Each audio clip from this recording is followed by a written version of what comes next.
So again, I'm Ken. I'm the pastor of the church here, and Mike asked me about an hour ago to share a few thoughts on this topic. We've discussed this a lot, so I have a lot of thoughts about due process and about biblical justice and what it means. But I didn't expect to be doing a talk tonight, so it'll be short.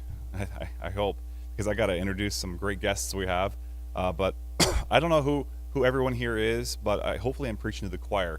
If not, though, I hope that I'm able to challenge you and make you rethink some of your assumptions. And I know that a lot of people assume a lot of things about this topic that actually surprises me. It never ceases to surprise me what people say, especially on social media.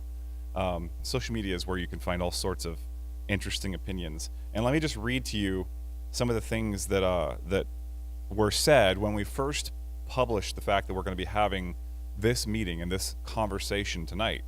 Of course, this is about due process, right? The whole topic is discussing what due process is, and that kind of is part of the conversation that is within the umbrella of justice, right?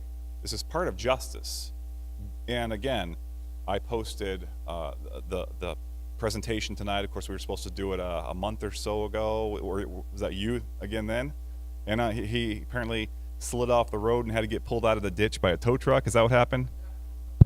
Yeah, sounds like a bad day. And then we were scared because today didn't look good either. But luckily they got it cleared and you made it the whole way without going in the ditch.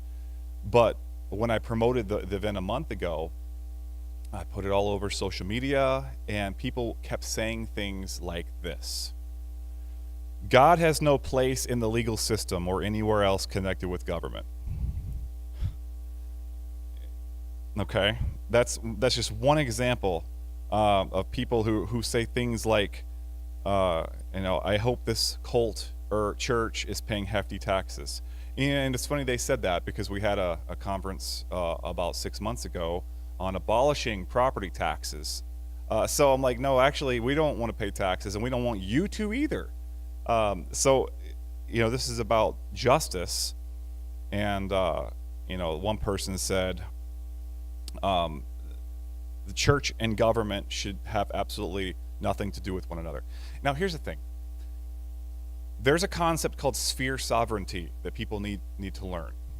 And it's that there are three distinct independent spheres of influence that God has ordained from Scripture: the church, the family, and the government. The same individual can have a part to play in each of those spheres, but those spheres cannot dictate the operations of one of the other two spheres. In other words, the church, as like I'm a pastor of this church, and here we are in the church today. But guess what? This is not Grace Bible Church that's here discussing this. This is a lot of people from the community. But guess what? As a pastor, I'm speaking to this issue of biblical justice. And I don't feel ashamed of doing that. And I'm doing it from a biblical perspective. Because let me read you guys a few things. Before I read these verses to you, I just want to point this out. If we are not basing our legal system on biblical definitions of justice, then let me ask you what you are basing it on. What are you basing your definition of justice on, if not what we see revealed to us in the text of Scripture? And the answer to that question, there's only one answer: whatever I feel like. Whatever I want. Whatever I, the God of my own universe, whatever I decide is just, that's what I think we should impose upon the entire community. But the problem with that is that makes you God. But if you're God, then I can be God too, and we'll fight over that position. But the problem is God, the position for God is not available, and you can run for that position, but you're not going to win. God is God, and he has told us what justice is. And here's what he says. Here's a few things he said about justice. He has shown, Micah 6:8 says, he has shown you, O mortal, what is good. And what does the Lord require of you? To act justly, and to love mercy, and to walk humbly with your God. That's what God requires of us, and that's justice. And we're not talking about social justice. That's communistic justice. We're talking about biblical justice. What else does God say in his word about justice? Zechariah 7:9-10 says, "This is what the Lord Almighty said. Administer true justice. Show mercy and compassion to one another. Do not oppress the widow or the fatherless, the foreigner or the poor. Do not plot evil against each other." Do not plot evil against each other. I mean, that's all we're doing right now in our justice system. This is evil. This is just opportunities everywhere you look for attorneys to rake in hundreds of thousands and millions of dollars. It's all the justice system is right now, is opportunities for people to abuse those who can't afford to defend themselves. The poor, all these people, the needy, the fatherless, the widow. Our justice system right now is based upon, well, somebody's definition of justice, and it's not God's. Leviticus 19 says, "Do not pervert justice. Do not show partiality to the poor or favoritism to the great, but judge your neighbor fairly."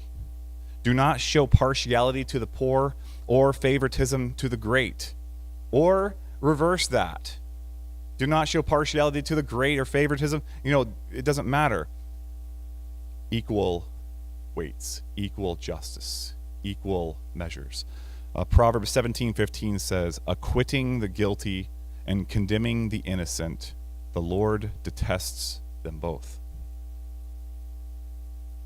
Isaiah 1:17 says, "Learn to do right, seek justice, defend the oppressed, take up the cause of the fatherless, plead the case of the widow." And Psalm 82:3-4 says, "Defend the weak and the fatherless, uphold the cause of the poor and the oppressed, rescue the weak and the needy, deliver them from the hand of the wicked." So when you say that the church has nothing to say about biblical justice, the church has nothing to say about our legal system, I mean, these are Bible verses that command us as Christians to have a voice in this issue. It's saying to Christians, I'm asking you, I'm telling you, defend the weak and the fatherless, uphold the cause of the poor and the oppressed, rescue the weak and the needy, deliver them from the hand of the wicked.